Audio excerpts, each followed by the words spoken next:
తీసుకున్నారు. Back to live show. రాష్ట్రంలో అన్ని రంగాల్లో తెలంగాణ ముందుందనేది సీఎం కేసీఆర్ మాట. ముఖ్యంగా అభివృద్ధి, సంక్షేమం, సంపద 29 రాష్ట్రాలతో కంపేర్ చేసుకుంటే తెలంగాణ నెంబర్ 1 గా ఉందనేది ముఖ్యమంత్రి అలాగే మంత్రులు ఇతర నాయకులు చెప్పే మాట. కానీ ప్రతిపక్షాలు మాత్రం దీని మీద పెదవి విరుస్తున్నాయి. ప్రజల ఆకాంక్షలకు విరుద్ధంగా తెలంగాణ ఎందుకు ఆవిర్భవించిందో దానికి వ్యతిరేకంగా పాలన కొనసాగుతోందని విపక్షాలతో పాటు ప్రజా సంఘాలు, ముఖ్యంగా టీజేఏసీ అలాగే పౌర సంఘాలు కూడా విమర్శలు చేస్తున్న పరిస్థితి. ఈ మధ్య బయటపడుతున్న భూ కుంభకోణాలకు సంబంధించి కూడా కీలక విమర్శలు చేస్తున్నారు. అధికారం కేవలం భూదాహం తీర్చుకోవడానికే అన్నట్టుగా ఉంది మీ చర్యలు చూస్తుంటే అని ప్రొఫెసర్ కోదండరామ్ నిన్న తీవ్రమైన విమర్శలు చేశారు. అలాగే ప్రొఫెసర్ హరగోపాల్ కూడా దీని మీద సీరియస్ గానే స్పందించారు.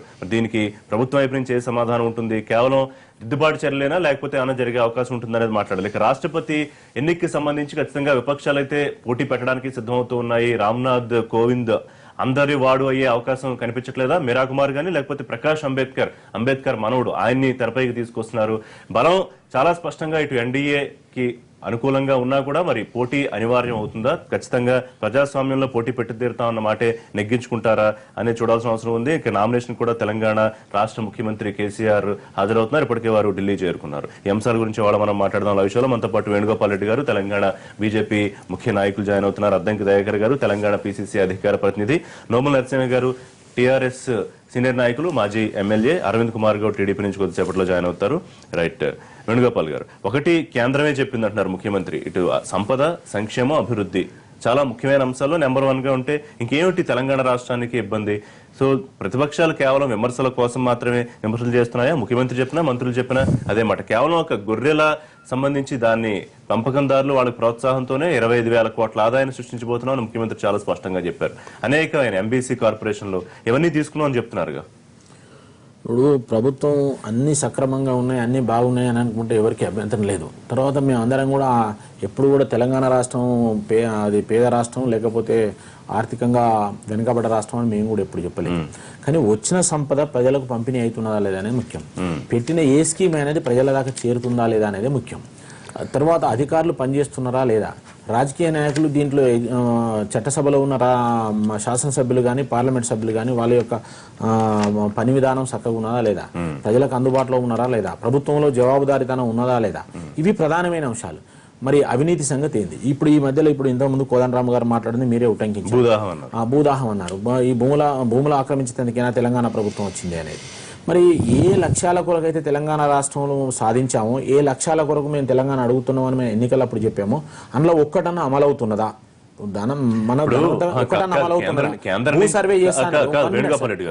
భూమి గురించి మాట్లాడదాం. కేంద్రం నుంచి రాష్ట్రానికి పర్యటనకు వచ్చిన కేంద్ర మంత్రులు అనేక సందర్భాల్లో అనేక ప్రాజెక్టుల గురించి తెలంగాణ రాష్ట్రాన్ని ఆదర్శంగా తీసుకోవాలి, దీన్ని మోడల్ గా తీసుకోండి అని మిగతా వాళ్ళకి చెప్పడం అది జరిగింది కదా. ప్రధానమంత్రి కూడా సాక్షాత్తు అంటే రాష్ట్ర బీజేపీకి మాత్రమే సందేహాలు ఉన్నాయి, కేంద్ర ప్రభుత్వం ఇప్పుడు ప్రభుత్వం భాష వేరు, పార్టీ భాష వేరండి. కేంద్రంలో ఉన్న మంత్రులు వచ్చినప్పుడు వాళ్ళు అధికారికంగా వస్తున్నారు, అధికారికమైన కార్యక్రమాలలో వాళ్ళు మాట్లాడతారు. మాట్లాడినప్పుడు వీడికి వచ్చి అధికారికమైన కార్యక్రమాల్లో పాల్గొని ప్రభుత్వం మంచిది ఇది కాదని వాళ్ళు అన్నారు. మేము పార్టీపరమైన వాస్తవాలు కదా, ఆ కార్యక్రమానికి సంబంధించి ఎవరైనా ఏ ప్రభుత్వం ఉన్నా కూడా కేంద్రంలో ఉన్న మంత్రులు వచ్చినప్పుడు ఆ యొక్క ఏ కార్యక్రమానికి అయితే వచ్చారో ఆ కార్యక్రమం మీద మాట్లాడతారు. అంతేగాని మేము మొత్తం కాదు కదా అది. కాబట్టి మేము పార్టీ పరంగా మాట్లాడే ఆలోచన విధానం వేరు, పార్టీ పరంగా ప్రభుత్వంలో ఉన్న లొసుగులన్నీ మేము మాట్లాడుతూ ఉంటాం, వాళ్ళు కూడా మాట్లాడుతూ ఉంటారు. కాబట్టి మేమనేది ఏంటంటే ఇవాళ ప్రధానంగా భూములకు సంబంధించిన సమస్యను పరిష్కారం చేస్తామన్నారు. ఎప్పుడు టెనెంట్ యాక్ట్ వచ్చిన కాంచి నాకు మొదటిసారి తెలంగాణ ఉద్యమం వచ్చిన క్రమంలో భూముల పంపిణీ జరగలేదు. ఆంధ్రప్రదేశ్ తెలంగాణ కలిసిన తర్వాత కూడా కౌలుదారు చట్టం అమలు కాలేదు. దానివల్ల నక్సలిజం రావడం జరిగింది, భూస్వామ్య వ్యవస్థ విచ్ఛిన్నం కావాలని అన్నారు. ఇన్ని రకాలుగా భూముల మీద గత 60-70 ఏళ్ల నుంచి తెలంగాణలో పోరాటం నడుస్తుంటే ఒక తెలంగాణ ఉద్యమం నడిపిన పార్టీ అధికారంలోకి వస్తే ఇలా భూములు రీసర్వే చేయకుండా, ఎక్కడ ల్యాండ్ రికార్డ్ సెటిల్మెంట్ చేయకుండా అప్పనంగా దొబ్బేస్తుంటే భూములని 100 ఎకరాలు 1000 ఎకరాలు దొబ్బేస్తుంటే ఇవాళ ఎక్కడ కూడా మరి ఎవరికి చెప్పుకోవాల్సిన పరిస్థితి ఉన్నది అనేది అగమ్య గోచరంగా ఉన్నది. ఇవాళ మేము చెప్తున్నాం, ఇవాళ భూముల సర్వే జరగకపోవడం వల్ల 10 to 15% కూడా రైతులకు ఇవాళ రుణాలు ఇవ్వడం లేదు. కేంద్రం 10 లక్షల కోట్లు నబార్డ్ ద్వారా ఇచ్చినా కూడా 10 నుంచి 15% మంది రైతుల కంటే ఎక్కువ రుణం పొందలేని పరిస్థితి. అటవీ భూములు వ్యవసాయం చేసుకునేది పోడు చేసుకునేది 1000 లక్షల ఎకరాలనే రెగ్యులరైజ్ కాలేదు ఇవాళ. అదేవిధంగా లవన్ పట్టా ఇది మన సీలింగ్ భూములు రెగ్యులరైజ్ కాలేదు, వాటికి లోన్ వచ్చే పరిస్థితి లేదు. 4 దశలుగా లోన్ ఇవ్వడం వల్ల ఎవరు కూడా రుణవ్యక్తి కాలేదు, ఎవరు కూడా కొత్త లోన్ తీసుకునే పరిస్థితి లేదు. ఈ రకంగా చూసుకుంటే ఎవరు సంతోషంగా ఉన్నారు? ఎక్కడ సంతోషంగా ఉన్నారు? 3,000 మంది రైతుల ఆత్మహత్యలు ఎట్లా జరుగు? 2,900 3 ఏళ్లలో 2,900 మంది రైతుల ఆత్మహత్యలు జరిగినాయి. అంటే ఇది సుభిక్షమైన రాష్ట్రమా, ధనవంతమైన రాష్ట్రం అని చెప్పుకుంటే 2,900 మంది రైతుల ఆత్మహత్యలు జరిగినాయి? ఉద్యోగాలు ఏమైనాయి? రైట్, పారిశ్రామిక అభివృద్ధి మనం ఏదైతే చాలా ముఖ్యంగా మాట్లాడుకుంటామో దానికి సంబంధించి అభివృద్ధి బ్రహ్మాండంగా ఉంది. ఉపాధికి సంబంధించి అనేక కార్యక్రమాలు తీసుకుంటున్నాం. నేను మంత్రి కేటీఆర్ చెప్పారన్నమాట, కొత్తగా దేశంలోనే ఎక్కడా లేని మెడికల్ పరికరాల తయారీ లాంటి కేంద్రాలు కూడా రాష్ట్రానికి తీసుకొస్తున్నాం.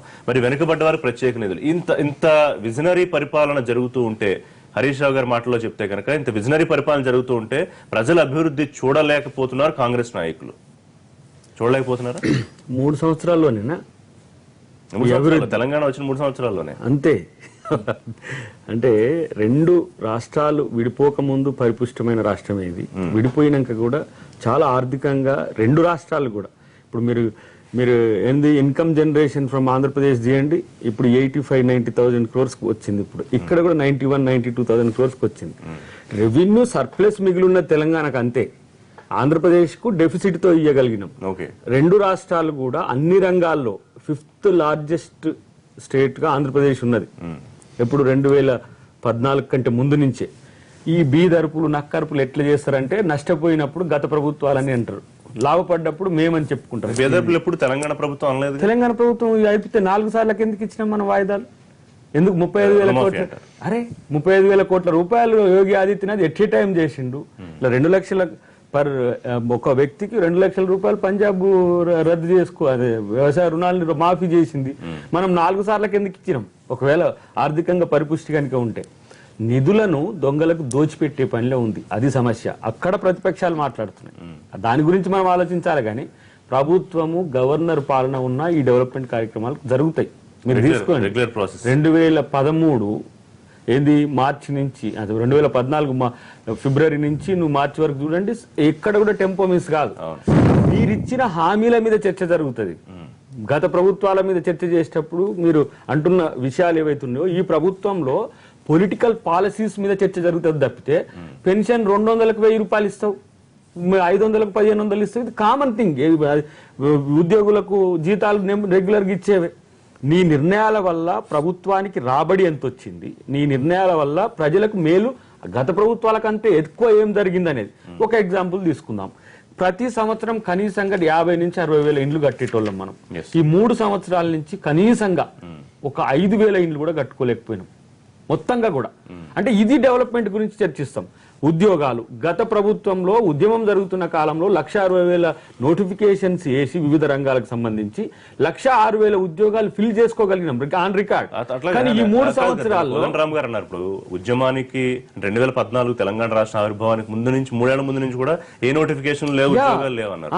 అవి 3 ఏళ్ళు 6 నోటిఫికేషన్స్ అవకతవకలతో జరిగినాయి. ఎస్ఐ ఎగ్జామ్స్ కు సంబంధించి మనమే క్యాంపస్ లో చూసినాం, లొల్లీలైనాయి. గ్రూప్ 1 కి సంబంధించి, గ్రూప్ 2 కి సంబంధించి. బట్ ఏవైతే గ్రూప్ 4 నుంచి ఇవన్నీ మీరు ఒక్కసారి మన ట్రాక్ రికార్డ్ తీస్తే మిగతా అంశాలన్నీ యాక్చువల్ గా 1,60,000 ఫిల్ కావాలి ఆ 3 సంవత్సరాల్లో అకాడమిక్ గా కావాల్సినవి. కానీ అయింది తక్కువ. ఈ 60,000 ఉద్యోగాలు ఏంటి, టాప్ పోస్టులలో ఉన్నాయి, జోనల్ సిస్టమ్ తో సమస్య ఉన్నాయి, అవి కాలేకపోయినాయి. అంటే ఇంటర్ జోన్ 371D రద్దు చేయాలని ఒకటి, గ్రూప్ 1 లో అవకతవకలకు సంబంధించి అవి ఆగిపోయినాయి. కానీ నేనేమంటుంటే, నిధులు నియామకాల్లో నీళ్లకు మీరు 1,80,000 కోట్ల ప్రణాళిక వేయగలిగిండ్రు. కానీ నియామకాలకు సంబంధించి 1,57,000 ఉద్యోగాలు ఇవ్వాలని ఒక ప్రణాళిక ఎందుకు వేసుకోలేకపోయింది? 1,57,000 మొత్తం అప్పుడు అది 2013-14 ఇష్యూ. కానీ ఇప్పుడు 1,57,000 పైచిలకు ప్రతి మంత్ కనీసంగా 4,000 మంది రిటైర్డ్ అవుతుంటారు. అవన్నీ యాడ్ అవుతున్నాయి. కాంట్రాక్ట్ అవుట్ సోర్సింగ్ సంబంధించి మనం నిర్ణయాలు తీసుకోలేకపోయినాం. నిధులు ఎక్కడి నుంచి బడ్జెట్ ఎక్కడికి వచ్చింది? ఉమ్మడి ఆంధ్రప్రదేశ్ లో 1,05,000 కోట్ల బడ్జెట్ ఉంటే 1,50,000 కోట్లకు తెలంగాణ రాష్ట్ర బడ్జెట్ వచ్చింది. కానీ ఇవాళ మనం మన్రేగా ఉపాధి కూలీలకు డబ్బులు ఇచ్చే పరిస్థితిలో లేము. 3 నెలలకోసారి ఈ పెన్షన్ వాళ్ళకు మనం పైసలు ఇచ్చే పరిస్థితి వచ్చింది. ఇది రెగ్యులర్ కదా.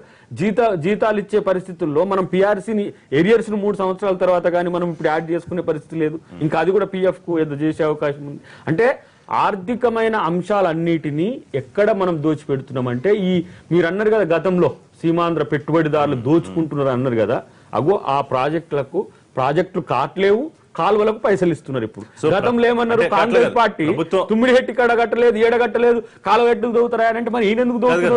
మీరు అనేది ఏంటంటే ప్రభుత్వాలు మారినా దోపిడీ అనేది కొనసాగుతుంది అంటారు. ప్రభుత్వాలతో సహా ఈ రోజు నేను ఎందుకంటున్న ఈ మాట అంటే, గతంలో సీమాంధ్రలో ఈ సీమాంధ్ర నాయకులు కొంతమంది చేసిన కుట్రలు ఇట్లా జరుగుతున్నాయి తెలంగాణ కానీ మీకు తెలంగాణ ఇచ్చినాం, కానీ వాడు కూడా ఇట్లా దోయాలి. మీ దోపకానికి ఇలా 10,000 కోట్ల కుంభకోణం సంబంధించిన ఒక్క భూదందా చాలు మనం చెప్పుకోవడానికి, ఇంకా వేరే అవసరం లేదు. అద్భుతం దగ్గర ప్రత్యేకంగా అది కూడా వన్ ఆఫ్ ది చాలా చాలా విమర్శలు ఉన్నాయి. అంటే మీరు కేవలం సంక్షేమనో అభివృద్ధనో లేకపోతే మరొకటో ప్రొజెక్షన్ తప్ప రైతు ఆత్మహత్యల గురించి మరి 2వ స్థానం వచ్చింది, అదే కేంద్రం ర్యాంక్ ఇచ్చింది తెలంగాణకి. లేకపోతే నిరుద్యోగుల పరిస్థితి ఎలా ఉంది, నిరక్షరాస్యత ఎలా ఉంది, వీటిని ఎందుకు మాట్లాడట్లేదు? లోపాలు కూడా సమీక్షించుకోవాలి అభివృద్ధి గురించి చెప్పేటప్పుడు. మిత్రమా, సరే ప్రతిపక్షాలకు సంబంధించి అటు బీజేపీ గాని మా సోదరుడు దయాకర్ గాని కాంగ్రెస్ వైపు నుంచి మాట్లాడుతున్నప్పుడు నేను ఒక మాట చెప్పదలుచుకున్నా. ముందుగా నిద్రపోతున్న ఎవడన్నా లేరా బాబు ప్రళయం వస్తుందంటే లేస్తాడు, నిద్రపోయినట్టుగా నటిస్తున్నోడు గట్టిగా కప్పుకొని కూర్చున్నది మనం లేపలేము. అందుకని నేను అటు అంతకంటే ఎక్కువ కామెంట్ చేయను. కానీ 2-3 అంశాలు మన చర్చ ద్వారా బయటికి అర్థం కావాల్సిన అవసరం ఉంది. ఒకటేమో డబ్బులే లేవని చెప్పేసి అన్నటువంటి సమైక్య పాలన, డబ్బులు సోదరుడు చెప్పినాడు ఎంత ఇన్కమ్ జనరేట్ అవుతుందని. నేను ఏమంటున్నానంటే, ప్రభుత్వం అధికారంలోకి రాకముందు కేసీఆర్ గారు ఉద్యమం చేస్తున్నప్పుడు సర్కార్లకు వచ్చిన తర్వాత సంక్షేమానికి సంబంధించి, గ్రామీణాభివృద్ధికి సంబంధించి, పరిశ్రమలకు సంబంధించి, నీళ్లు నిధులు నియామకాలకు సంబంధించి చెప్పిన అంశాలకు సంబంధించి 2-3 అంశాలు మీకు చెప్పదలుచుకున్నాను. నేను నిధులకు సంబంధించి చెప్తున్నాం. 40,000 కోట్ల పైన ఈరోజు సంక్షేమానికి ఖర్చు పెడుతున్నాము. సరే రివైజ్డ్ బడ్జెట్ అది ఉంది ఇది ఉంది అనేది వెనక పెట్టి 40,000 కోట్లు ఖర్చు పెడుతున్నాం. దేశంలో అన్ని రాష్ట్రాల కంటే ఎక్కువ నెంబర్ 1. రెండవది, ప్రజలకు సంబంధించిన సౌకర్యాలకు సంబంధించిన సోదరులకు నా సిన్సియర్ విజ్ఞప్తి ఏంటంటే, ఏనాడు కూడా ఎలక్ట్రిసిటీకి సంబంధించినటువంటి కోతలు లేకుండా, కరెంటు కోతలు లేకుండా, కరెంటు హాలిడేస్ లేకుండా, అసలు పవర్ హాలిడేనే లేకుండా ఉన్నామా అంటే లేము. సబ్ స్టేషన్ల మీద ధర్నాలు లేకుండా, దాడులు లేకుండా ఉన్నామా అంటే లేము. రెండవది, ఇది ఈరోజు ఆ రకంగా లేకుండా రైతాంగం 9 గంటల కరెంటు తోటి గ్రామీణ ప్రాంతాలను అయితే ఉడికిపోకుండా కరెంటుతో ఉన్నారు. రెండో అంశం ఏంటంటే, ఇంకో అంశం సంక్షేమానికి సంబంధించి ఆలోచించాల్సింది. ఒక్కడో ఎవరికో ఒక పారిశ్రామికవేత్తకు 1,000 కోట్ల రూపాయలు ఇస్తున్నాం మనం. పారిశ్రామికవేత్తకు ఇవ్వడం తప్పని అంటలే. అదే పారిశ్రామికవేత్తలు 100 లోపు ఉన్న వాళ్ళు 54,000 కోట్లు ఎగ్గొట్టేసినారు. నేనేమంటున్నానంటే, ఈరోజు కేసీఆర్ గారు చేస్తున్న ఒక గొప్ప కార్యక్రమము, ఈరోజు గ్రామీణ వ్యవస్థ బలపడాలి, గ్రామీణ వ్యవస్థకు మనం డబ్బులు ఇవ్వాలి. ఉపాధి హామీ గవర్నమెంట్ ఆఫ్ ఇండియా నుంచి తీసుకొచ్చిన ఈరోజు డైరెక్ట్ డబ్బులు పోతున్నాయి. దాంతో అంతో ఇంతో పేదవాడికి కొంత ఉపయోగం జరుగుతుంది. నేను ఏమంటున్నానంటే, మత్స్య కార్మికులకు సంబంధించి ఇచ్చినటువంటి అవకాశాన్ని చూడండి. ఈరోజు గొర్రెల పెంపకందారులకు ఎందుకు ఇస్తున్నారండి? ఒక మాట నన్ను ఫినిష్ చేసినాక మీరు మాట్లాడారు. ఒకటే మాట, ఒక మాట తర్వాత మీరు అది అందుకే అది కూడా చెప్తా. ఏమి ఇబ్బంది ఏం లేదు. నేను గొర్రెల పెంచుతున్నాను, గొర్రెల కాస్తున్నాను, నాకు అన్ని తెలుసు. నేను ఒకటే చెప్పదలుచుకుంది ఏమనంటే, ఈ రోజు 650 లారీల గొర్రెలు బయట రాష్ట్రాల నుంచి వస్తున్నాయి. ఈ రెవెన్యూ అంతా బయట వాళ్ళకి పోతుంది. ఈవెన్ నువ్వు కూడా మార్కెట్కి పోతే తెలంగాణ గొర్రెపోతుంది చూస్తాడు ఎవడైనా, బయట అటు తీసుకోడు. అందుకని ఈ రెవెన్యూ బయటికి పోకుండా ఉండాలంటే నిజాయితీ పరులైనటువంటి యాదవులు ఈ రాష్ట్రంలో లక్షలాది కుటుంబాలు ఉన్నాయి. వీటి కోసం మనం ఖచ్చితంగా మనం ఫైనాన్స్ చేస్తే ఉపయోగం జరుగుద్దని 75% సబ్సిడీ తోటి తీసుకొచ్చినారు. కాకపోతే ఇప్పుడు కాంగ్రెస్ రోజుకి లోకం అంతా పచ్చగానే అవపడుతుంది. కుంభకోణం అంటే ఒకటే అడుగుతున్నా, ఆయనకి ఇచ్చేది ఎంత? ఉదాహరణకు నేనే ఉన్నా నిన్న ప్రకాశంలో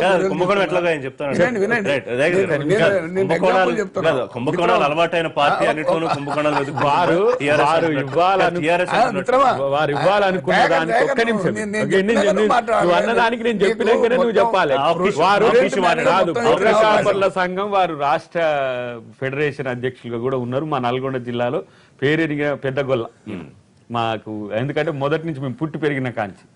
ఇలా మీరు ఇస్తున్న ప్రాజెక్టు కాస్ట్ ఎంత? 10,000 కోట్ల పైసలకు 84 లక్షలకు సంబంధించి మా గొల్లోల కాంచి తీసుకుంటున్న పైసలు ఎన్నిసార్లు మీరు? నేను అదే చెప్తున్నా నీకు. 2,000 కోట్ల రూపాయలు మీరు తీసుకొని 1,800 కోట్లతో మీరు గొర్రెలు ఇచ్చి నువ్వేదో ఆయనకి ఇచ్చినట్టు మాకు తెలుసు. వినండి ఒక్క నిమిషం. రిజర్వ్ బ్యాంకు పుట్టినప్పటి నుంచి మా గొల్లోల బోర్డులో పైసలు ఉంటాయి. వాళ్ళే గుంజుకుంటాను కానీ ప్రభుత్వాన్ని తెచ్చింది అంటే ఇప్పుడు నువ్వు ఎప్పుడైనా 10,000 రివర్స్ లో తీసుకుంటాం 32,000 పర్ ఒక గొర్రె పిల్లకి ఎంత సార్ మాకు తెలియదా ఎట్లా మేము అంత పిచ్చోళ్ళమా ముఖ్యమంత్రి గారు గొర్రెలతో గొర్రెలతో బతకలేదా మేము అదే, ముఖ్యమంత్రి ఒక లెక్క బాగా చెప్పారు. వెల్ ఎడ్యుకేటెడ్ కాబట్టి ఒకటి అర్థం చేసుకోమని అడుగుతున్నా నేను. బ్యాంకుల చుట్టూ తిరిగితే చెప్పుల ఇలా నా పేద గొల్ల గురించి చెప్పండి 32,000 డిపాజిట్ కట్టకపోతే ఒక నిమిషం నేను చెప్తా వీరికి తెలియంది కాదు నేను వల్లాలలో వారు ఏమంటున్నారు వారు అన్నదానికి చెప్తున్నా 32,000 రూపాయలు లేని పేద గొల్ల మాట్లాడిన తర్వాత అది వినలే ఆయన. That is good. నేను ఏమంటున్నానంటే బ్యాంకుల చుట్టూ తిరిగి చెప్పులు అరిగిపోయేదానికంటే 25% కట్టుకునే శక్తి ఉన్నవాడు 75% సబ్సిడీ వస్తుంది. వినండి, ఫైనాన్సింగ్ కోసం ఈజీ అయిద్దని చేసినటువంటి క్రతువును మనం తప్పుపట్టడం అంటే దయ్యాలు వేదాలు వల్లించినట్టు. నేను అనుకున్నా ప్రభుత్వం వాటా ఎంత దాంట్లో విను విను విను ఇంకోటి ప్రభుత్వం వాటా ఎంత? మీరు ప్రభుత్వ వాటా ఎంత? నా పైసలు నువ్వు కొనిస్తానికి నువ్వు కొని కాదు. నేను ఒక లేకపోతే దానికి మా వల్ల ఆయనకు తెలివే లేదన్నట్టు. ఒక్క నిమిషం, కాగా 4,000 కేంద్రం మన ఇచ్చింది. పుట్టగతులు లేకుండా పోతే బాధ తప్ప ఇంకేముంది? ఇందులో కేంద్రం పాత్ర ఉంది కదా, కేంద్రం పాత్ర. 4,000 కోట్లు కేంద్రం ఇచ్చింది. ఇది కిషన్ రెడ్డి గారు అసెంబ్లీలో చెప్పిండు. చెప్తే ఒక్క రూపాయి ఇవ్వలేదని కేసీఆర్ మాట్లాడినాక తెల్లారి మళ్ళీ దాన్ని స్టడీ చేసి రిపోర్ట్ చెప్పించి అసెంబ్లీలో మళ్ళీ చెప్పడం జరిగింది. చెప్పిన తర్వాత సభా హక్కుల ఉల్లంఘన కింద నోటీస్ ఇచ్చారు కేసీఆర్ కు. ఇచ్చిన తర్వాత కాలవేరానికి వచ్చిండ్రు. సార్ అయిపోయింది వదిలిపెట్టండి అన్నారు. ఇప్పుడు 1,000 రూపాయలు గ్రాంట్ ఇచ్చింది అందులో 1,000 కోట్లు, 3,000 కోట్లు రుణంగా ఇచ్చింది. అంటే 4,000 కోట్లు మొత్తం. ఇప్పుడు దయాకర్ గారు చెప్పారు కదా వాళ్ళు పెట్టేది ఎంత అని అడిగింది కదా, దానికి వాళ్ళు జవాబు చెప్పాలి. ఒకటి రెండోది ఏంటంటే ఈ గొర్రెల వ్యాపారాలు ఇప్పుడే స్టార్ట్ అయింది కాబట్టి సరే ఇప్పుడే మనం షాపాలు పెట్టడం కాకుండా ఒక 6 నెలలు ఆగితే దాని భాగవతం కూడా తెలిసిపోతుంది. అట్లా కదా కుంభకోణం అన్నారు అప్పుడే దాన్ని ఇంకా అంటే యూనిట్ కాస్ట్ ఆ కన్ను అయ్యే కదా కుంభకోణాల కన్ను కాబట్టి ప్రతిపక్షానికి కుంభకోణాలే అవుతుంది. ఇప్పుడు ఆ కన్ను అయ్యే కదా. 2,000 గొర్రె అంటే తెచ్చిండ్రు. పిల్లకి ఎంత అవుతుందో తెలియదు. చేప పిల్లల లెక్కనే చేప పిల్లలు కూడా ఇట్లనే 5,000 చేపలు ఒక దాంట్లో ఉంటాయి, 200 చేపలు కూడా ఇది కుంభకోణం అంటున్నాం మేము. వేణుగోపాల్ రెడ్డి గారు మీకే ఫీడింగ్ ఇస్తున్నాను. ఇప్పుడు ఇప్పటిదాకా గవర్నమెంట్ ఆఫ్ ఇండియా మనకు నాబార్డ్ నుంచి వచ్చే సహకారానికి సంబంధించి కౌంటర్ గ్యారంటీ కూడా ఇవ్వనటువంటి దుర్మార్గమైన సమైక్య పాలన. మరి ఏం చేస్తున్నావు? కేసీఆర్ గారు వచ్చినాక కౌంటర్ గ్యారంటీ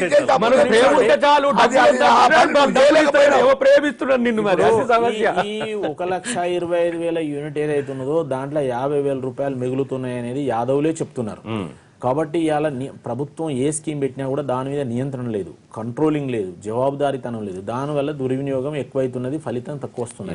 ఇప్పుడు అందరూ ప్రగతి భవన్ నిండిపోయి వారికి పిలిపించుకుంటున్నారండి. సెక్రటరేట్కి రారు, కాలదండ అనుకూలమైన వాళ్ళను ప్రగతి భవన్ పిలిపించుకొని మాట్లాడుకుంటారు. ప్రగతి భవన్ ఎవరు వస్తున్నారు? ప్రగతి భవన్ కు అనుమతి ఉన్న వాళ్ళు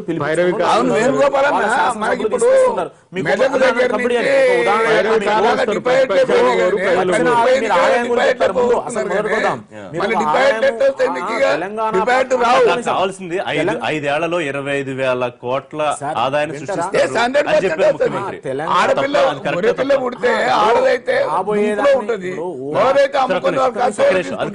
ఇప్పుడు ఒక ముఖ్యమంత్రి స్థాయిలో ఊహాజనితమైన వాటికి జవాబు ఎవరు చెప్పలేదండి. 25,000 కోట్లు వస్తాయి, 50,000 కోట్లు వస్తాయి. ఆ 25,000 కోట్లు వస్తాయా రావు అప్పుడు కదా, వచ్చినప్పుడు కదా చెప్పే. నువ్వు ఇప్పుడు రావట్లేవనా? ఇప్పుడు ఒక్క నిమిషం లేవనా? అది ఇవ్వాలి ఏంటంటే కన్సాలిడేట్ నువ్వు ఒక్క రూపాయి గొల్లల సంపద నువ్వు ఇచ్చేది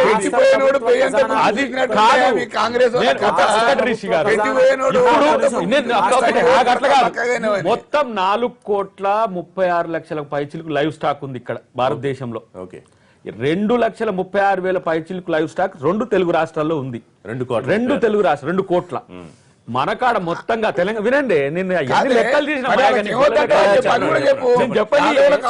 వినండి, నేను చెప్పేది ఎందుకు 40-42 లక్షలకు గొర్రెపోతులు, గొర్రె మేకలు, తర్వాత పొట్టేళ్లు కలిపి ఉన్నాయి. ఇప్పటికి 40 లక్షలు. వారు తెస్తా అన్నది 84 లక్షలు. చుట్టుపక్కల చూస్తే పుట్టించినా పుట్టేవి 12 లక్షలు. ఏది పర్ యానం. వినండి, ఇది స్కామ్ ఎట్లా అంటున్నా అంటే మీరు అలకేషన్ ఏమో 2,500 కోట్లు చేస్తారు, ప్రజల నుంచి డిపాజిట్ సేకరిస్తారు, అవి 1,100 కోట్లు వస్తున్నాయి. ఈ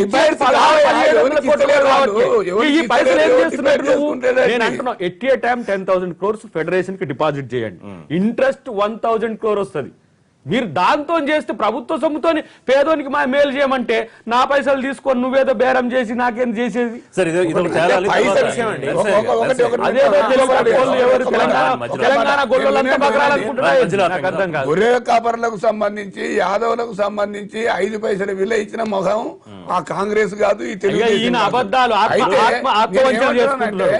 రాజశేఖర రెడ్డి గారు ఇచ్చింది మీరు చెప్పండి, భూమి కింద కోట్ల విజయభాస్కర్ రెడ్డి గారు మీరు ఇచ్చింది చెప్పండి. నేను ఆ రోజు కాంగ్రెస్ లో లేదు కానీ కోట్ల విజయభాస్కర్ రెడ్డి గారి కాంచి ఓట్లు పెడితే మర్రి చెన్నారెడ్డి గారి కాంచి ఓట్లు పెడితే ఊరికనే కేసీఆర్ వచ్చి చేసిందని లేదు. మా పథకాన్ని కొనసాగిస్తున్నారు. Yes, definite గా మీ లెక్క మేము చెప్పుకోలేం, ప్రచారం చేసుకోలేం. రాజశేఖర రెడ్డి గారికి సంబంధించి వారికే తెలుసు, వారు ఎమ్మెల్యే పైసలు ఎందుకు ఇవ్వలేదు మీకు చెప్పలేదు, మీ నోటికి రాలేదు. ఇదొక ఇష్యూ అయితే ముఖ్యంగా భూ కుంభకోణాల గురించి ప్రొఫెసర్ కోదండరామ్ కానివ్వండి, ప్రొఫెసర్ హరగోపాల్ వాళ్ళకేం పార్టీలకు సంబంధం లేదు కదా. ఒకటేమో జేఏసీగా ఉన్నారు, మరొకరు పౌర సంఘం నేతగా ఉన్నారు. వాళ్ళు ఇవాళ ప్రొఫెసర్ జయశంకర్ వర్ధంతి సందర్భం పురస్కరించుకుని వాళ్ళు యాత్రలే మొదలు పెట్టారు. భూదాహం అన్న మాట అన్నారు. ప్రభుత్వం అధికారంలోకి వచ్చి భూదాహం కోసమా తెలంగాణ అని అడిగారు. చాలా తీవ్రమైన విమర్శ అది. ఇప్పుడు హరిగోపాల్ గారినో లేకపోతే కోదండరామును విమర్శించాల్సిన అవసరం నాకు లేదు. కానీ ఒక మాట మాత్రం నేను సిన్సియర్ గా అప్పీల్ చేయదలుచుకుంది ఏమిటంటే, ఈరోజు భూముల కుంభకోణాలు జరిగినా ఏ కుంభకోణాలు జరిగినా 3 సంవత్సరాల స్టార్ట్ అయినాయి కావు ఇవి. వీడుకున్నటువంటి రిజిస్ట్రేషన్ చట్టంలో నువ్వు చార్మినార్నైనా సరే నీకు స్టాంప్ డ్యూటీ చూసుకోమని చెప్పేసి పెట్టి కనీసం ఆ లొకేషన్ కి సంబంధించి, ప్రాపర్టీకి సంబంధించి, ఐడెంటిఫికేషన్ కి సంబంధించి సరి అయినటువంటి చట్టం లేకపోవడం వల్ల జరిగినటువంటి లోపాలు. రెండో అంశం ఏంటంటే, ఈరోజు కేసీఆర్ గారు ఎవరన్నా బయటికి తీసుకొచ్చారా? హరిగోపాల్ అన్న గారు తెలియదు, మా కోదండరామ్ మేము బయట పెట్టినట్ని, మేము వెంట పడుతున్నట్ని, మేము చర్యలు తీసుకుంటున్నట్ని, మేము అన్ని రకాలుగా పట్టుబడుతున్న దాని మీద అది దాని ఏదో మహాబంగారం అని కాదంటే చెప్పండి, తప్పు చేయకపోతే అడగండి. ఒక్క నిమిషం, వాళ్ళు ఎట్లా బయట పెట్టుకున్నారు అది కూడా చెప్తాను 100%. ఇప్పుడు హరగోపాల్ గారు మాట్లాడినా, కోదండరామ్ గారు మాట్లాడినా కూడా కాంగ్రెస్ పార్టీ ఉన్నప్పటి విషయాలు ఇప్పుడు మాట్లాడకూడదండి. అవన్నీ ఉన్నాయే, దరిద్రం ఉన్నదనే కదా ఇప్పుడు మనం తెలంగాణ తెచ్చుకునే. తెలంగాణ తెచ్చినాక మూల సంస్కరణ విషయంలో నువ్వు ఏం చేసినావు అనేది నంబర్ 1 క్వశ్చన్. రెండోది, మేమే బయట పెట్టినామంట. నువ్వు ఏం బయట పెట్టినావు? నీ దాంట్లో మీరు ఒక ఆయనే ఆ యాచారంలో ఎక్కడో 203 ఎకరాలు కొన్నాడు బినామీ పేరు మీద, బినామీ ఆస్తుల చట్టం వస్తా అమ్ముకున్నాడు. ఆ పైసలు అక్కడ పెడతాడు, వాళ్ళ పంచాయతీ వచ్చి బయట పెట్టిందని వాళ్ళే చెప్పుకుంటున్నారు. ఇవి పక్కకు పెట్టండి. అసలు భూ సంస్కరణ విషయంలో ఈ రాష్ట్ర ప్రభుత్వం చేసింది ఏంది? నంబర్ 1. ఇప్పుడు చర్యలు తీసుకుంటున్నారు. ఏం చర్యలు తీసుకుంటున్నారు? ఏమండి, రిజిస్టార్లను ట్రాన్స్ఫర్ చేస్తున్నారు, కాకపోతే సస్పెండ్ చేస్తున్నారు. ఒక్క నిమిషం, చట్టాలు కదండి. ఈ దొంగను ఒక్కని జైలు పంపగలుగుతారు? ఇన్ని వేల ఎకరాలు వేల కోట్ల రూపాయల రిజిస్ట్రేషన్ అయినాయి కదా, రిజిస్టార్ చేసుకోవాలి కదా. రిజిస్టార్ తప్పు చేయొచ్చు. ఇప్పుడు ఒక్క నిమిషం, రిజిస్టార్ తప్పు చేయొచ్చు. రిజిస్టార్ ఎవరో XYకి రిజిస్ట్రేషన్ చేసిండు, మరి తప్పుడు రిజిస్ట్రేషన్లు చేసుకున్న వాళ్ళను జైలు పంపగలుగుతారా? వాడు ఎవడ స్టోన్, గోల్డ్ స్టోన్. ఇప్పుడు అట్లాంటి వాళ్ళు మాఫియాలు అంతకుముందు ఈ కాంగ్రెస్ ప్రభుత్వం అన్నప్పుడు వాళ్ళే మీడియేట్ చేసింది, కాంగ్రెస్ ఎమ్మెల్యేలు, టీఆర్ఎస్ ఎమ్మెల్యేలను. మళ్ళీ ఇప్పుడు మరి వీళ్ళని ఇవాళ జైలు పంపుతారా? ఇప్పుడు ఈ భూమా ఎవరైతే భూములు ఇప్పుడు ఆక్రమించిందో రిజిస్ట్రేషన్ ఆన్ రికార్డ్ కదా, వాళ్ళని ఎందుకు బయటికి తీస్తలేరు? వాళ్ళని ఎందుకు శిక్షించరు? వాళ్ళు జైలుకు పోతారా? మీ దగ్గర పారదర్శకత ఉన్నదా? అంటే ఏంది?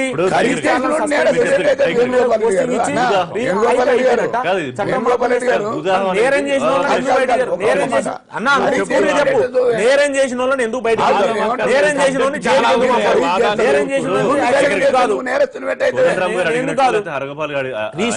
రిజిస్ట్రేషన్ అయింది కదా, రిజిస్ట్రేషన్ ఎవిడెన్స్ ఖరీదు చేస్తే ఎట్లా చేసాము తీసుకుంటే నేరం. 2014 జూన్ నుంచే ఈ భూదాహము లేకపోతే ఈ భూ కుంభకోణాలు ఏం ప్రారంభం కాలేదు కదా. వారన్నట్టు ఇది ఎప్పటి నుంచో 10-15 సంవత్సరాలు జరుగుతున్న ప్రక్రియ టీఆర్ఎస్ ప్రభుత్వ హయాంలో బయటకు వచ్చింది.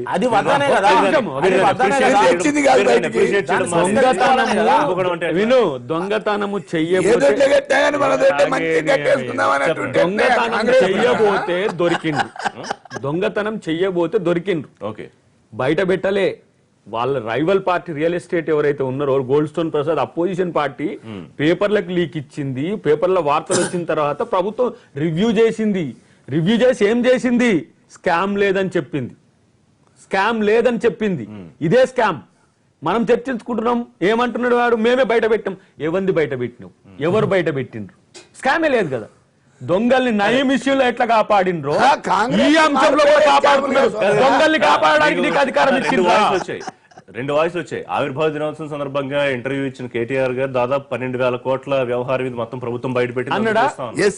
ముఖ్యమంత్రి గారు అసలు Scam కుంభకోణం ఏ లేదన్నాడు. పైసా నష్టం జరగలేదు, అయ్య కొడుకు ఒక ఎదిగి ఇంచు భూమికే నష్టం జరగలేదు. ఇక్కడ రెండు ఒకటి కాదు, నేను చెప్పినట్టు నువ్వు చెప్పు. ఒక మాట నువ్వు చెప్పు. నేను ఇంకా చెప్పలేదు. ఒకటొక మీరు అసలు మొత్తం నువ్వే చెప్పు. ఇక్కడ మనం ఇప్పుడు మన డెఫినేషన్ ను మన ఇంటర్ప్రిటేషన్ తప్పు చేయొద్దు. ఒకటి ఏంటంటే 12,000 కోట్ల కేటీఆర్ చెప్పింది ఏంటి, ప్రభుత్వానికి రావాల్సిన ఆదాయం పక్కకు పోకుండా రాబట్టినామని చెప్పినాడు. మనం దాని మీనింగ్ అది. కేసీఆర్ గారు చెప్పింది స్కామ్లు అనేవి లేవు, మా అన్ని స్కీములే ఉన్నాయి, కాంగ్రెస్ కాలం స్కాములతో ఉంది, అందుకోసం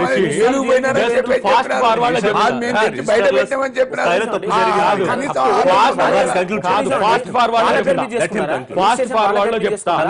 అది ఒకటి రెవెన్యూ రికార్డ్స్ ప్రకారం మీరు 1930 నుంచి తీస్తే దాంట్లో లెక్కల రెవెన్యూ రికార్డ్స్ ప్రకారం అది ఇప్పుడు అటవీ భూమి. నిజాము ఈ జూ పార్కును కట్టినట్టు, హరిణ వనస్థలు కట్టినట్టు, ఉప్పల్ అభయారణ్యం కట్టినట్టు అక్కడ ప్లేస్ ఇచ్చిండు. ఇందిరాగాంధీని ఎంపీ చేస్తే ఆమె ఇక్రిసాట్ బిహెచ్ఎల్ తో పాటు ఒక 14-15 నేషనల్ గవర్నమెంట్ లో ఉండే కంపెనీలు పెట్టింది. దాన్ని దొంగలు దోచుకోవడానికి పక్కనున్న భూమిని వేలాది ఎకరాలు ఉంది, ఇంకా ఎంక్రోచ్మెంట్స్ చాలా ఉన్నాయి, ఇదొక్కటే కాదు. ఈ 3,000 ఎకరాలు కాంగ్రెస్ ప్రభుత్వం గాని టీడీపీ ప్రభుత్వం గాని దొంగల పాలు కాకుండా రిజిస్ట్రేషన్స్ కాకుండా చేసిండ్రు. కానీ ఈయన మాత్రం వచ్చినాక దాన్ని ఓపెన్ చేసిండు. 2015 తర్వాత సీఎం ఆఫీస్ ఎనాక్ట్ అయిన దాని మీద రేపు సిబిఐ కొరకు పోతాం. ఇప్పుడు ఏం ఆ భూ కుంభకోణానికి సంబంధించి సబటైజ్ కాలే. ప్రభుత్వం కనీసం అడ్వకేట్లను పెట్టలే సుప్రీంకోర్టులో. ఇది నా భూమి అని. లీగల్ హెయిర్స్ లేని భూమి ఎవరిది అయిద్దండి? ప్రభుత్వానికి అవుతుంది. ప్రభుత్వ భూమి అంటే ఎవరిది? ప్రజలది.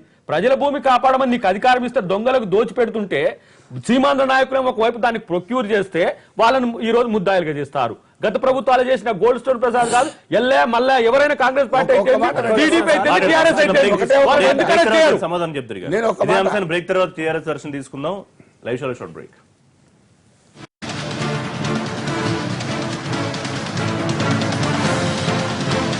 గా ఉన్న తెలంగాణ ప్రభుత్వం చెబుతామన్నమాట. కాదు దానికి వ్యతిరేక దిశలో పాలన ఉందని ప్రతిపక్షాలు, మీరు కానివ్వండి, కాంగ్రెస్ కానివ్వండి, లేదా ప్రజా సంఘాలు అంటున్నమాట. ఎక్కడ గ్యాప్ వస్తుంది? ప్రజలు ఏది అర్థం చేసుకోవాలి? అంటే మీరు చెప్పిన 3 కూడా మేము ఆశించినాయి. బంగారు తెలంగాణ వచ్చేసిన తర్వాత, మరి మా పాలన మేము చేసుకున్న తర్వాత అన్ని విధాల సంక్షేమం విషయంలో కానీ, సంపద విషయంలో కానీ, ధనిక రాష్ట్రంగా మారినటువంటి, మిగులు బడ్జెట్ ఉన్నటువంటి రాష్ట్రంగా మారిపోయినటువంటి దాన్ని చూస్తే ఈరోజు అప్పుల రాష్ట్రంగా మారిపోయింది. అది చాలా బాధాకరమైనటువంటి విషయం. ప్రతి బిడ్డకు కూడా ఈరోజు 40,000 రూపాయల అప్పు ఈ రాష్ట్ర ప్రభుత్వం. ముఖ్యమంత్రి చెప్తారు తీర్చే సామర్థ్యం ఉంది కాబట్టి మనకు అప్పు. ఇంకోటి, ఈరోజు మీరు వారి మేనిఫెస్టో తీసుకొని ఏ గ్రామానికన్నా వెళ్ళండి,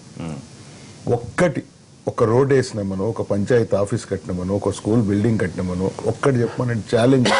తెలంగాణ వ్యాప్తంగా చెప్తున్నా ఈరోజు నేను. ఆ రోజు జరిగినటువంటి అభివృద్ధి ఈరోజు కంటిన్యూ అవుతా ఉంది. మభ్య పెట్టి మరి అంటే మీరు చూడండి, ఒక రోజు ఒక ఇష్యూ వస్తుంది, ఆ ఇష్యూ మీద ప్రజల్లో చర్చ రాకముందు సీఎం గారు బయటకు వచ్చేసి ఇంకో కామెంట్ చేసేస్తారు, మళ్ళీ దాని మీద చర్చ వస్తుంది. మాయగా చేసేసి రాష్ట్ర ప్రభుత్వం ఎట్లా చేస్తా ఉందంటే రోజు ఒక న్యూస్ క్రియేట్ చేసి దాని చుట్టూ తిప్పటం, మళ్ళీ ఇచ్చటం. మీరు బీసీల విషయం తీసుకున్నా, మైనార్టీల విషయం తీసుకున్నా, రోజుకో కొత్త వాగ్దానము, కొత్త వైపు ప్రజల యొక్క మైండ్ మలచడం. ఎన్ని రోజులు మాయ చేస్తారు ఇట్లా? ఎన్ని రోజులు ఇట్లా మాయ చేసి ప్రజలను మోసం చేస్తారు? ఒక్కసారి ప్రజలు కూడా ఆలోచిస్తా ఉన్నారు. అంత అమాయకులు ప్రజలు, తెలంగాణ ప్రజలు మంచోళ్ళు, అమాయకులు. కానీ తిరగబడితే ఆ రోజు మన చరిత్రలున్నాయి, ఉద్యమాల చరిత్రలున్నాయి తెలంగాణకు. ఈ యొక్క పాలన సంక్షేమం వైపు కానీ, అభివృద్ధి వైపు కానీ ఎక్కడ కూడా ఈ మూడు సంవత్సరాల్లో కనిపించటం లేదని మాత్రం ఇది వాస్తవం. ఇంకా ఇంతకుముందు భూదందాల విషయానికి వచ్చినా కానీ, ఏదున్నా కానీ ప్రభుత్వం ఒక వైట్ పేపర్ మీద ఇది ఉంది, ఏం లేదని ముఖ్యమంత్రి గారు చెప్తారు. ఏం లేదు, గోల్డ్ స్టోన్ ప్రసాద్ మీద మనము ఉద్యమం తీసుకున్నప్పుడు ఏం లేదన్నప్పుడు మీరు క్లారిటీ ఇవ్వాల్సిన అవసరం లేకపోవచ్చు, ఉండొచ్చు. క్లారిటీ ఇవ్వండి. సుప్రీంకోర్టులో మీరు జడ్జిని పెట్టలా, ఇక్కడనే మీరు ఏం లేదు, అన్ని మనదే, ప్రభుత్వం వైపునే ఉన్నాయి, ప్రభుత్వం దగ్గరనే భూములన్నీ ఉన్నాయి, అసలు ఏం జరగలేదని మీరు చెప్తా ఉన్నారు. దాన్నే బేస్గా చేసుకుని అక్కడికి వెళ్ళి బెయిల్ తెచ్చుకున్నటువంటి, అంటే మేమేమంటున్నాం, డబుల్ బెడ్రూమ్లకు మీకు ఇల్లు ఒకవేళ ప్లేస్ లేదన్నారు, అక్కడ 700 ఎకరాలు ఉంది, దాన్ని మీరంతా క్లారిటీ తీసుకోండి. ప్రభుత్వం ఎట్లుండాలంటే మంచి లాయర్లను పెట్టి ఎక్కడెక్కడైతే ప్రభుత్వ భూములు ఉన్నాయో కాపాడాల్సిన బాధ్యత ప్రభుత్వానికి ఉంది. ఎక్కడ మీరు కాపాడకుండా అన్యాక్రాంతం అవుతుంటే కూడా మీరు గమ్మునోకోవడం కరెక్ట్ కాదు. ఇప్పటికైనా ప్రభుత్వం మేల్కొని ఈ యొక్క డబుల్ బెడ్రూమో లేకపోతే ఉద్యోగాల విషయాల్లో ప్రజలందరూ కూడా ఆశిస్తున్నటువంటి దాని వైపు వెళ్లాల్సిన అవసరం ఉంది. ఇదేదో విమర్శగా తీసుకోకుండా సూచనగా తీసుకోవాల్సింది నేను డిమాండ్ చేస్తా ఉన్నా. ఇప్పుడు ఒకటే మా సోదరుడు చెప్పింది కరెక్టే. ఏంటంటే గాజు కొంపలో ఉండి మంది మీదకి రాలి శ్రీసే కార్యక్రమం పెడితే ఏమైంది అనేది మనకు తెలుసు. ఇక్కడ గమనించాల్సింది ఏంటంటే ఈరోజు సంక్షేమానికి సంబంధించి మీకు అసలు తెలంగాణలో పరిపాలనే చేసుకోరాదన్నోడు ఒకడు, తెలంగాణలో కరెంటే ఉండదు అన్నోడు ఒకడు, తెలంగాణ మావోయిస్టుల పాలు లేకపోతే ఇతర అరాచక శక్తుల పాలైదన్నోడు ఒకడు, రకరకాల కామెంట్ చేసినారు. నేను ఈ కామెంట్లన్నిటినీ తిప్పికొట్టి ఈరోజు రాష్ట్రంలో దేశం అన్ని రాష్ట్రాల కంటే ఈ రాష్ట్రం ముందుందని కేసీఆర్ గారు చూపిస్తున్నమాట సూచికలే. నాకు నీకు తయారు చేసిన సూచికలు కావాలి. మీకంటే ఎక్కువ తెలంగాణ అభివృద్ధి చెందుతాను సమైక్య పార్టీలో కానీ తెలంగాణ ఇచ్చినాక నష్టపోతాను ఎవరన్నారు? ఉత్తమ్ రెడ్డి అన్నారా లేకపోతే జానారెడ్డి గారు అన్నారా? కిరణ్ కుమార్ రెడ్డి తెలంగాణ కాంగ్రెస్ పార్టీ మాట్లాడుతుంటే లేకపోతే సీమాంధ్ర నాయకులు తెలంగాణ కాంగ్రెస్ పార్టీనా ఎవరో అన్నదాన్ని ఇక్కడ ఎందుకు చెప్తావా? విజ్ఞత కాదు, మీరు విజ్ఞత కోల్పోతున్నారు. ఎవరన్నారు? అద్దంకి దాకా అన్నారా లేకపోతే ఉత్తమ్ కుమార్ రెడ్డి గారు అన్నారా? ఎందుకు ఫేక్ స్టేట్మెంట్స్? గాజు బిల్డింగ్ లో ఉన్నది మీరు దోచుకుంటుంటే మీరు దాని గురించి చెప్పకుండా పనికిరాని ఎవరన్నారు? నేను అంటా రిషి గారు అట్లా కాదు. ఎవరన్నారు? ఇది ఎవరన్నారు?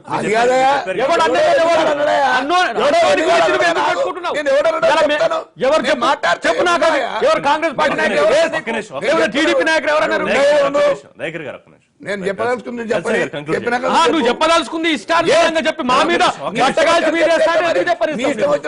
దయాకర్ చెప్తే కదా నేను చెప్పాను. మీరు చెప్పినట్టు మేము నీ ఇష్టం వచ్చింది నువ్వు చెప్పినావు. నేను నీ ఇష్టం వచ్చింది చెప్పుకోవడానికి లేదు. నీ ఇష్టం వచ్చింది నీ అభివృద్ధి గురించి చెప్పుకోండి నరసింహయ్య గారు. కానీ ఇతరులు ఇట్లా అన్నారు, వేరే పార్టీలు ఇట్లా అన్నారు అని చెప్పే హక్కు మీకు లేదంటున్నారు. కాంగ్రెస్ దుర్మార్గమైన పరిపాలన దుర్మార్గమైన పరిపాలన నువ్వే ఎమ్మెల్యేగా ఉన్నావు. ఏం చేసినావు? భ్రమంలో పెట్టి రోజుకొక ఇష్యూ తీసుకొచ్చి డైవర్ట్ చేసి విభజన రాజకీయాలు చేస్తున్నారు ఆయన సీరియస్ కామెంట్ చేసి. ఇప్పుడు అరవింద్ తెలుగుదేశానికి సంబంధించినటువంటి ప్రతినిధి. పక్కనే ఉండి పక్కన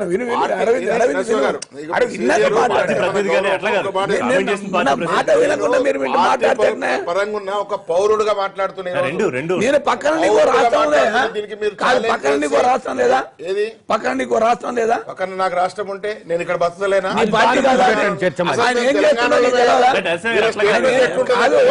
మేము వతందారులము, హైదరాబాద్ లో వతందారులం మేము. అసలు మేమే ఆందోళన అయిపోయినట్టు చేస్తారు వీళ్ళు. అవునే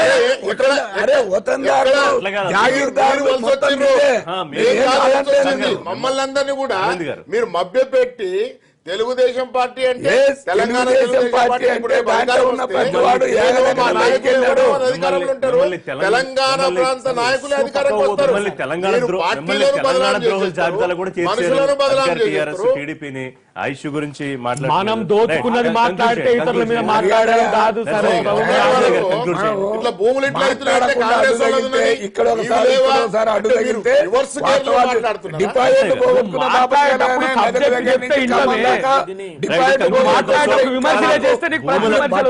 ఊడిపోయినాక మేము ఇంకా బరిబత్తలు ఉండి కూడా మీరు మా డిపాజిట్ పోలేదు. ఎవరి ఓడిపోలేదు. నీ బట్టలు కూడా తీసేది అంటే మీరు మాట్లాడితేమో మేము వినుకుంటా కూర్చోవాలన్నా? ఖచ్చితంగా బట్టలు కూడా తీసేయి నీ రేపు. అరే నువ్వు గాజు అద్దంలో నువ్వు ఉండవు, అధికారం లేదు మేము కదా. బట్టలు ఊడిపోయాయి, హైదరాబాద్ లో బట్టలు ఊడిపోయాయి, ఒక్క కార్పొరేటర్ దోచుకుంటే అందరి బట్టలు వేసుకోవచ్చు. దోచుకుంటే మీరు మొట్టమొదటిసారి కుంభకోణాల విషయం కానీ ఆదాయం సృష్టి గురించి ప్రధానంగా చర్చకు పెట్టారు. కుంభకోణాల విషయంలో సేల్స్ ట్యాక్స్ విషయం నిజామాబాద్ తీసుకున్నా, తర్వాత ఉద్యోగాల విషయంలో జరిగేటి గ్రూప్ 2లో జరిగిన అవకతవకలు చూసుకున్నా, భూముల కుంభకోణాలు చూసుకున్నా, ఏది చూసుకున్నా కూడా ఎక్కడ కూడా అవినీతి జరుగుతున్నది అనేది స్పష్టం. అవినీతి ప్రభుత్వమే దాని మీద విచారణ కమిటీలు వేస్తున్నది, సస్పెండ్ చేస్తున్నది, ట్రాన్స్ఫర్ చేస్తున్నది, రకరకాలు చేస్తున్నది. అది ఒక సబ్జెక్టు. ఆదాయం సృష్టి అనేది అంటే ఆదాయం తెలంగాణ రాష్ట్రానికి వస్తే మరి సంపద సృష్టి జరుగుతున్నదా లేకపోతే ఓట్ల కొరకు అప్పనంగా సమ్మక్క సార్లకు పలారం పంచిపెట్టినట్టు పంచిపెడుతున్నారా? ఇది ప్రధానమైన అంశం. అంటే ఎంత సంపద సృష్టి జరిగింది అంటే తెలంగాణ రాష్ట్రానికి ఇంత ఆదాయ వనరులు ఉండి అప్పులు తీసుకొస్తూ రెండో వైపు కేంద్రం ఇస్తుంటే గ్రాంట్స్ రూపంలో కానీ ట్యాక్సెస్ రూపంలో పెరిగిన అమౌంట్ ఇస్తుంటే ఇక్కడ కూడా ఆదాయం పెరుగుతుంటే మరి దీన్ని మీరు ఏం చేస్తున్నారు? ఏ సంపద సృష్టి జరిగింది? ఎంతమందికి ఉద్యోగాలు దొరికినాయి? ఇప్పుడు మీకు చెప్తున్న 34 నోటిఫికేషన్స్ ఇస్తే అందులో 25 రిక్రూట్మెంట్స్ ద్వారా 5,999 ఇది గవర్నమెంట్ లెక్క. మొత్తం కూడా ఈ 5,099 ఉద్యోగాలు మొత్తం వీటి ద్వారా అయింది ఏంటంటే 17,305 మొత్తం ఈ 34 నోటిఫికేషన్ల అందులో ఇచ్చినాయి 7,306 పెండింగ్ ఉన్నాయి, 5,999 రిక్రూట్ అయినాయి. అయితే ఇందులో ప్రధానంగా ఏంటంటే 1,07,000 వేకెన్సీ 1,07,000 2014 వరకు వేకెన్సీ ఉన్నాయని సీఎం గారు చెప్పారు. ఏది ఇప్పుడున్న సీఎం గారు 30,000 ఈ 3 సంవత్సరాల్లో ఖాళీ అయినవి ఉన్నాయి. తర్వాత 17 మార్చి వరకు ఈ 3 నెలల్లో 30,000 అంటే టోటల్ 2 లక్షల ఉద్యోగాలు 2 లక్షల ఉద్యోగాలు ఇప్పుడు డిమాండ్ ఉన్నాయి. 14 రిజిస్ట్రేషన్ చేసుకున్నారు. 14 లక్షల ఉద్యోగాలు కావాలని చెప్పి 2 లక్షలు ఇచ్చేందుకు ఖాళీలు ఉన్నాయి. ఇప్పటి వరకు నువ్వు ఇచ్చిన 6,000 ఉద్యోగాలు కూడా ఇయ్యలేదు. ఒకవైపు ఈ కుంభకోణాలు జరుగుతున్నాయి, ఒకవైపు రైతులు కష్టపడి వానలు దేవుని దేవాల వానలు పడి పంట పండితే నువ్వు ఇచ్చింది ఏమి లేదు, ఇత్తనం ఇచ్చింది పంట పండితే మార్కెట్ లో రేట్ లేదు, మార్కెట్ కంపెనీలు అయితే దోసుకుంటున్నారు, వాళ్ళు పోయి రైతులు ఆత్మహత్యలు చేసుకుంటున్నారు. వానలు పడి సంపద వస్తే కూడా దాన్ని కూడా మీరు మార్కెట్ లో కొనలేని స్థితిలో ఇలా రైతులు అగమ్య గోచరంగా ఉంటే పక్కన పెడితే బహుశా ప్రభుత్వ ప్రతినిధులు సమస్యలు ఉన్నాయి, నెమ్మదిగా ఒక్కొక్క దాన్ని మేము సాల్వ్ చేసుకుంటూ వెళుతున్నాం అని చెప్పుంటే ఇబ్బంది ఉండేది కాదేమో. బహుశా మేమే టాప్ ఉన్నాము, ఇంకా మనం తిరుగులేదని చెప్పడం వల్ల ఈ సమస్య వస్తుంది అనుకోవాలి. ఇప్పుడు దయాకర్ గారు అన్నారు 4 సార్లు ఎందుకు ఇచ్చిన 4 దశలలో 4 దశలలో రుణమాఫీ ఎందుకు చేసినావు? ఇప్పుడు అడుగుతాండి వడ్డీ మాఫీ ఇవ్వండి. నేను అడిగే ప్రశ్న ఇది, వారిని అడుగుతున్నా. మిత్తి ఇప్పటి వరకు ఈ రుణమాఫీ ఈ రుణమాఫీ ఇచ్చింది మిత్తికే పోయింది. రైతులకు ఎందుకు మరి లాభాలలో ఉన్న రాష్ట్రం కదా చెప్పే అవకాశం. నేను ఏమంటున్నానంటే వేణుగోపాల్ రెడ్డి గారు చెప్పడం నేను వినడం కాదు, వినండి. ఆ లెక్కలన్నీ కూడా వడ్డీ మాఫీ ముచ్చట చెప్పండి. వడ్డీ మాఫీ ఈ రోజు వరకు ఖరీఫ్ ప్రణాళిక ప్రకటించలేదు. ఈ రోజు వరకు ఎమ్మెల్యేలు ఉన్నారు, విను, అసెంబ్లీలో నీ ఎమ్మెల్యేలు ఉన్నారు. నీ ఎమ్మెల్యేలకు సంబంధించి వాస్తవికంగా మాట్లాడడానికి అన్ని పరిస్థితులలో అవకాశం వచ్చింది.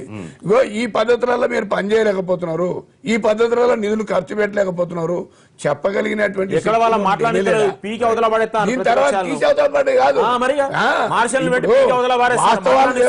వాస్తవాలు చెప్పాల్సింది శాసనసభలో. ఎంతసేపు గొడవ చేద్దామనే ఆలోచనతో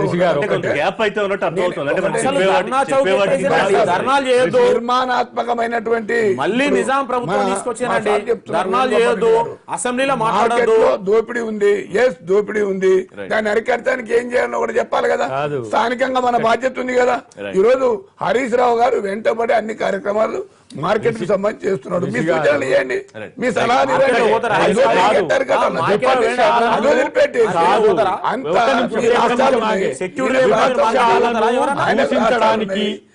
విపక్షాలను దూషించడానికి, గత ప్రభుత్వాలను తూలనాడడానికి మీకు నోరు ఉంటది, మీకు సమాధానం చెప్పడానికి ఓపిక ఉండదు. మీరు ప్రతిపక్షమా అధికార పక్షమా? ఇదేమైనా ఉద్యమమా? ఇలాంటివి మార్చుకోకపోతే నరసింహయ్య గారు భవిష్యత్తులో బట్టలు మిమ్మల్ని ఊడదీసుకొట్టడానికి వెనకడికి ఏరు. మేము ఎక్కడి నుంచి వచ్చినాం? ఉద్యమాల నేపథ్యం నుంచి వచ్చినాం. ఇలా కడుపుల మంతుంది ఒక్కొక్క దొంగలకు దోచి పెడుతుంటే 10,000 కోట్ల రూపాయలు అప్పనంగా చెప్తే వినండి, మీరు కాకండి. ఎవరు కేకే తప్ప కేసీఆర్ తప్ప, కేకే తప్ప కేసీఆర్ తప్ప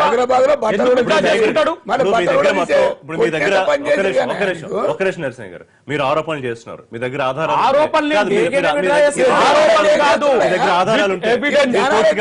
ఎవరు చేయాలి?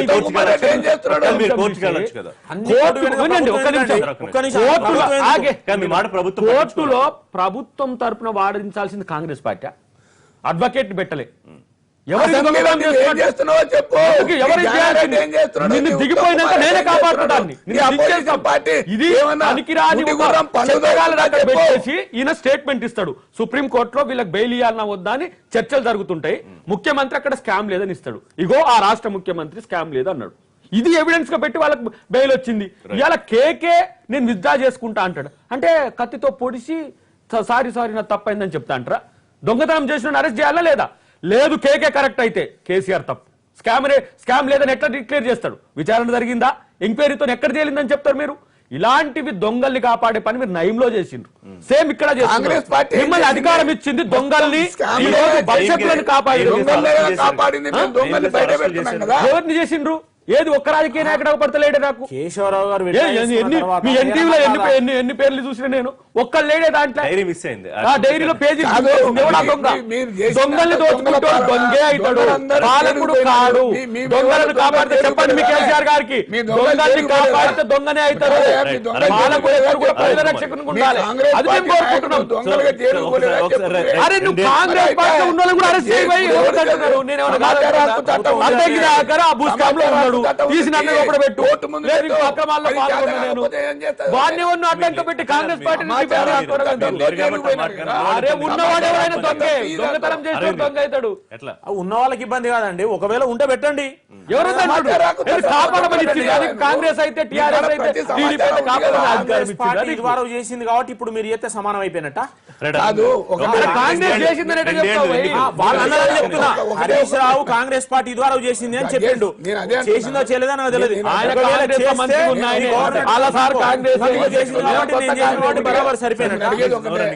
సమాచార హక్కు చట్టం అనేది ఆధారం చేసుకొని గతంలో జరిగినటువంటి అన్ని అవకతవకలు, స్కాములు, గేములు జైలుకు పంపినటువంటి పరిస్థితి.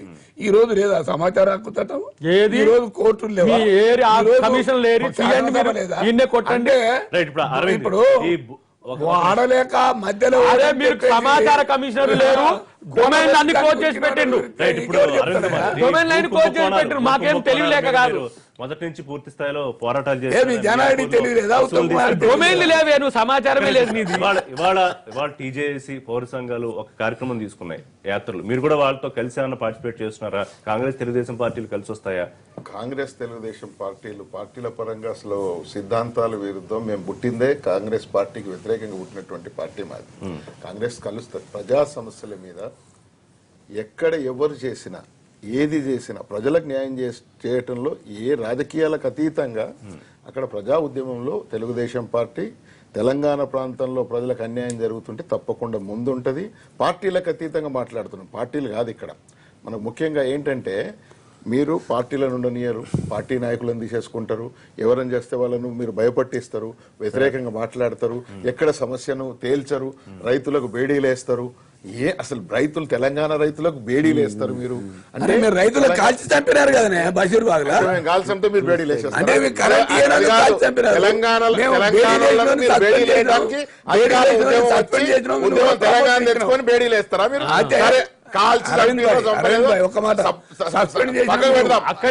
దానికి దీనికి బేడీలు వేస్తారు అనమాట. మీరు ఇది చేసారు కదా, మేము ఇది చేస్తాం, మీరు కూడా చంపురి. మిగిలింది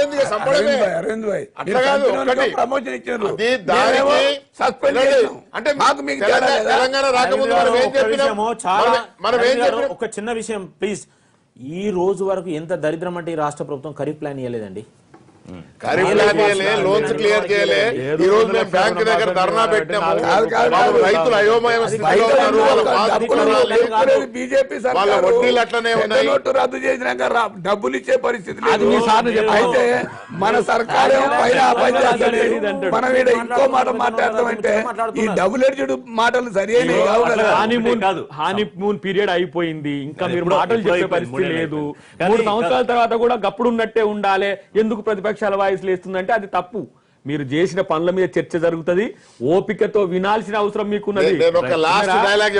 పాటికి మాట ఎక్కడైనా కానీ మీరు బట్టలు ఊడదీస్తున్నారు ప్రజలు అంటున్నారు.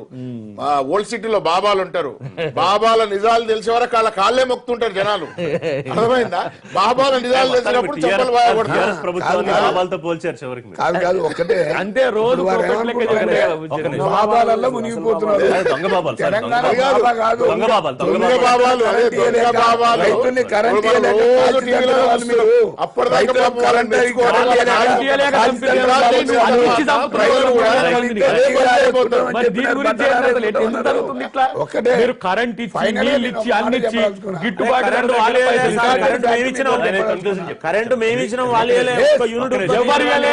ఒక్క నిమిషం. సెల్ఫ్ సస్టైనబుల్ గా భారతదేశం వద్దన్న హైదరాబాద్లో హైదరాబాద్ మేము దక్షిణాది గడువు లింకప్ చేసిన ఉత్తరాది గడువును యుద్ధ ప్రాతిపదికన 2019లో మళ్ళీ ఎన్నికలకు అందరు పోతారు. తర్వాత నిన్న వచ్చిన మెదక్ దగ్గర నుంచి ఖమ్మం హైదరాబాద్ దాకా వచ్చిన రిజల్ట్ తేడా ఉంటే అయితే గెలిస్తే ఆ అక్రమాలు రిజల్ట్ చేయొచ్చనా? ఏమో బట్టలు కూడా ఆహా, గెలిస్తే అక్రమాలు చేయొచ్చా? లైసెన్స్ అది తీసుకున్నారా? ప్రజలే తెలుసు. ఆ ప్రజలు తెలుస్తారు కాదు, అంటే దోచుకుంటుంటే కాముకుండాలనా? Right. అంటే Thank you. ఇప్పుడు అందుకనే బీజేపీ బట్టలు మాట్లాడడానికి మమ్మల్ని మాట్లాడడానికి తేడా లేదు మరి. Thank you, Venugopal. నేను గెలుస్తున్నా Thank you. కాబట్టి Thank you. Thank you. Hyderabad నేనలే. Hyderabad రేపటి లైవ్ షోలో మళ్ళీ కలుద్దాం. గెలిస్తే బాధ్యత